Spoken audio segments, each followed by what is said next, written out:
Hey folks, Mark here. We're looking at my beautiful new and already beloved Eflite RV7 here with the bush tires set up and wonderful, wonderful, wonderful, wonderful plane. Okay, as you know from the title,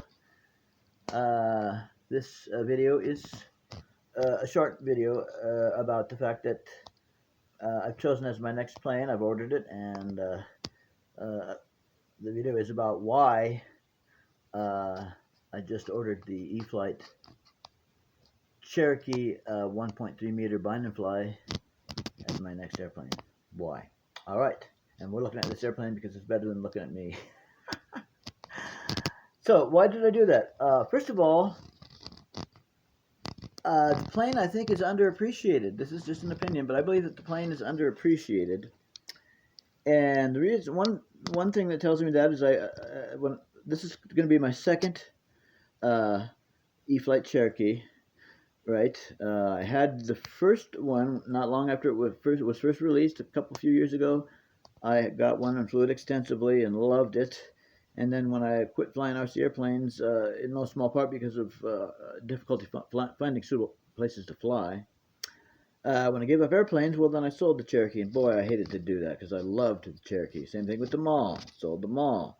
Well, I've reacquired the Mall, thank goodness. Love it just as much, even more now than I did then. I'm reacquiring the Cherokee. The two most beloved planes I ever had and that I flew the most extensively were the Mall and the Cherokee. The Eflite Mall M7 1.5 meter and the Eflite Cherokee 1.3 meter, right? And then what we're looking at here, the RV7, that's now a new member of that elite group of my favorite planes ever. So that's one reason I'm getting the Cherokee, because I've got that history with it.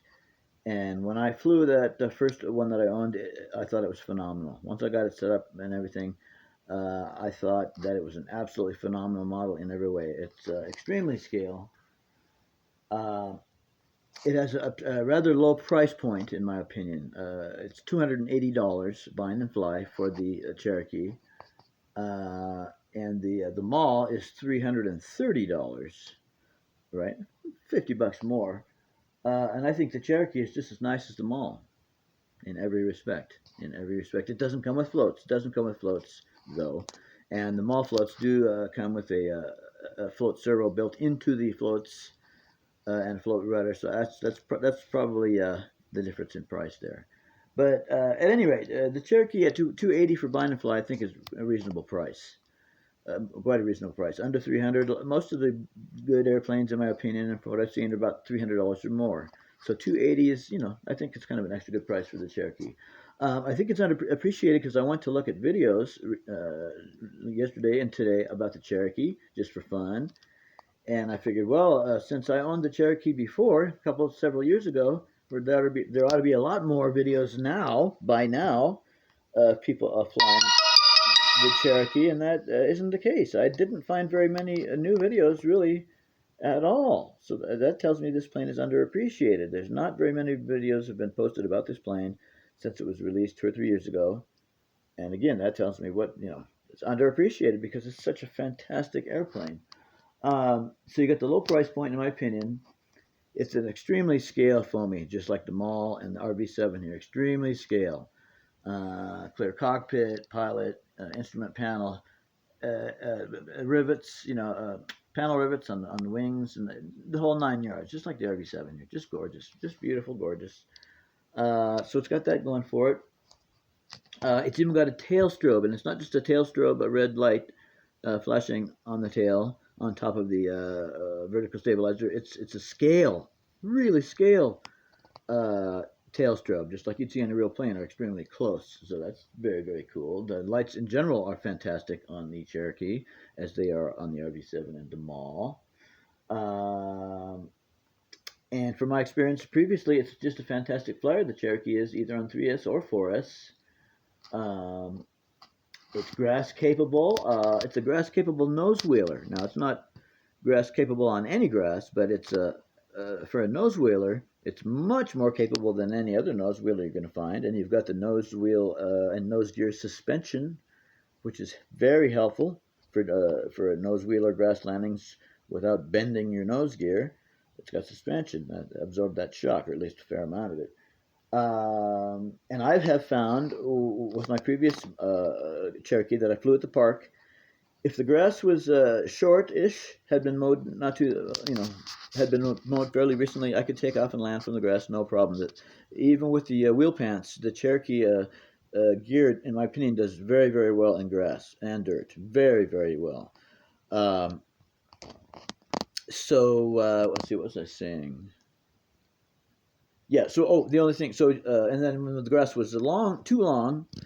So here, let me back up. I didn't have trouble. I didn't have trouble with the previous Cherokee taking off or landing on longer grass. What I had trouble with was the prop striking the grass, because it's a big prop, and so that was the trouble. So I'm thinking about trying to go with a smaller three-bladed prop on this Cherokee, which would give me more ground clearance between the prop and the ground or the grass. That's something I'm thinking about trying to do. Have to get a three-bladed prop with the equivalent thrust result as the two-bladed prop, like this one there, like that one there. So that's something I might do. But anyway, I found it did very, very well taxiing, rolling out, taking off, and landing, even in considerably tallish grass. Now, when the grass was longer, I would take off from one of the baseball diamonds, which I could do where I fly now. I would take off from one of the baseball diamonds, just easier, and then I would land in grass that was fairly long. And what I would do is I would basically do a real slow, controlled, intentional drop and plop landing. You just kind of set her down, set the Cherokee down, tail nose up, tail down, and just get real slow with full flaps, and just do a high alpha, and basically a controlled stall with a little bit of forward momentum, and just kind of like I said, a nice gentle drop and plop. So that's a plus for the Cherokee for anybody, but especially for me. I also think that the full scale Cherokee is probably the sexiest general aviation airplane there is for me. For me, um, and it's certainly the sexiest model I've ever seen. Just for me, along the Mall's a close second, and this here is a close second too. The RV7. What else? Oh, like the RV7, it's a good mid-sized airplane that's easy to get in and out of the vehicle without damaging it, and it's small enough that if you fly at a park, it's not intimidating looking. You're not showing up with a Carbon Z Cub at the park. You're just showing up with this mid-sized plane, which is super dang capable, though, in the case of any of these mid-sized planes, in my opinion. And I guess the Mall is a mid-sized plane, too, but it's a little bit bigger. So it's good for transporting. What else? So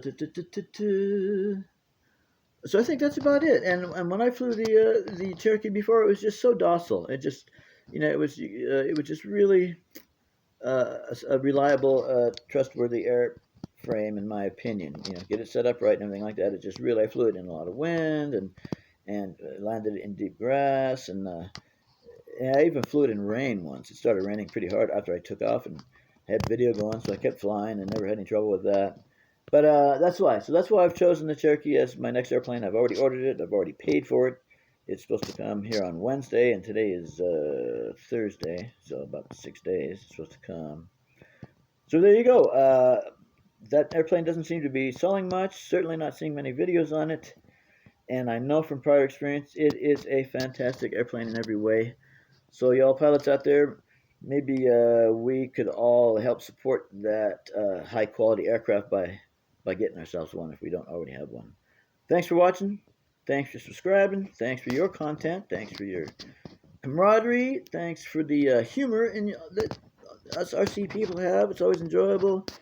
And anyway, RC community, thanks for being you. All right, signing off at 5, 4, 3, 2.